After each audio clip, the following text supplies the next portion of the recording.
Hey, Elizabeth Credno here, coming to you with some of my favorite tips for applying your Maskcara Beauty foundation, 3D foundation. First, if when you apply it you feel like it's cakey, then or too heavy on your skin, you've probably applied too much. I know it's hard when we're getting used to cream foundations. A lot of people's first reaction is going to be to go heavier, when actually the makeup takes on like a second skin. You just need to give it a little bit to soak into your skin, and it'll be really creamy and dewy, but we just need to give it about 5 minutes, okay? So don't overload your skin right away with a heavy application. Keep it nice and light. You can always apply more. As far as your contour color though, you definitely want to apply more than what you're thinking. Most people apply not enough contour and too much highlight. So you want to do the opposite of that. You want to be a little heavy-handed with your contour, and you want to be light-handed with your foundation colors. So do you see how I have this shadow that you can see right here? You don't want to over blend your contour where you can't see it at all. So whenever you are applying your contour and you're popping it in there and you're blending it out, you can easily blend it up with this brush. That's the detail hack. You can blend it with your B square and just buff it in, or you of course can use our perfector sponge and tap it that way in, but you definitely don't want to over blend it.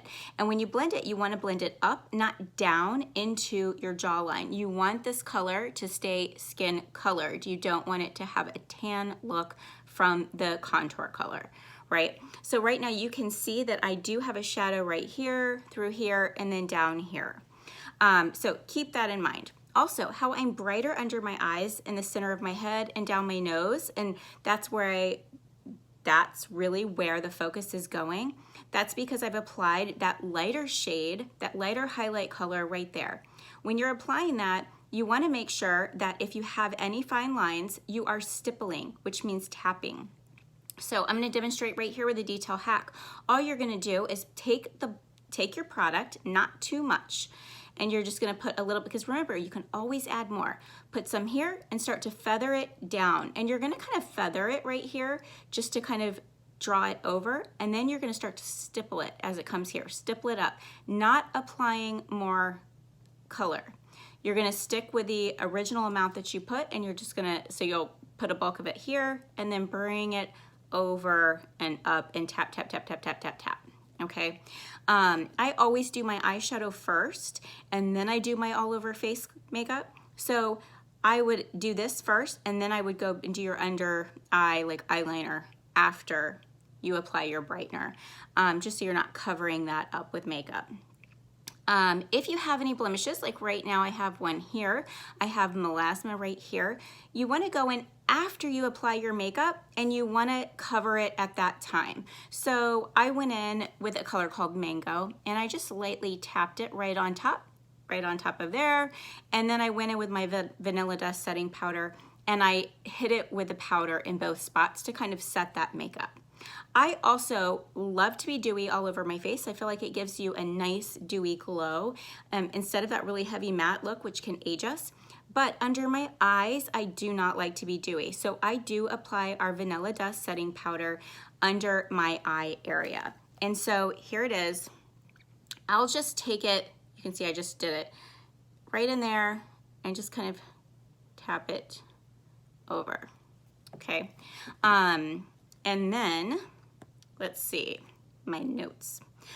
Lashes, that's another thing that I hear, like sometimes people will say they feel like their mascara is getting onto their face. Like it's at the end of the day, it's running. If you have this issue, then you definitely want to use a primer under your mascara, or you want to use a tubing mascara. Tubing mascaras, I actually have one. I have a couple. So I use Thrive, or there is this one, the Double Extend from L'Oreal, which is a tubing mascara. And it coats each individual lash in little tubes, and so it will not smear off on your face. The way you remove it is by applying warm water, and the heat from the water, the tubes expand and then slide off in like little balls or little tubes from your lashes.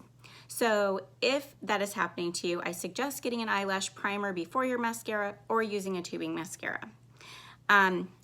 Other tip is your brows. You want your eyebrows to be darker and more pronounced. So definitely go darker than you think. Most people have a tendency to not do them dark enough, and it's gonna be a little uncomfortable in the beginning and out of your comfort zone. Keep trying. Ask your friends, take some before and afters, send them to your artist, and get our opinion on them, and we'll be happy to tell you. My last tip for today is going to be, and just in an effort to keep the video short, my last tip is gonna be to use eyeshadow as eyeliner. So today I do have like a wing, and I have a gel liner on my waterline. That's just for this look. It's not something I would typically do because sometimes when you have really hard lines, it can age us. So I do underneath my eye, I'm using shadow. So I used this brush, which is called the Know Your Angles, and I just put this right in the eye, the same eyeshadow I'm wearing up top, and I just drew it right under, which is Leo. I drew it right under, and then right here for the end, I took the same darker shadow that I'm using, Cocoa, and I did that right on the end using the Know Your Angles brush. And that's for a softer, it's, as you can tell, I still have a harder look to my liner, but it's not as sharp as a pencil drawing it on, if that makes sense. Anyway, those are my tips for today. Thanks. I hope you're liking your makeup. Bye.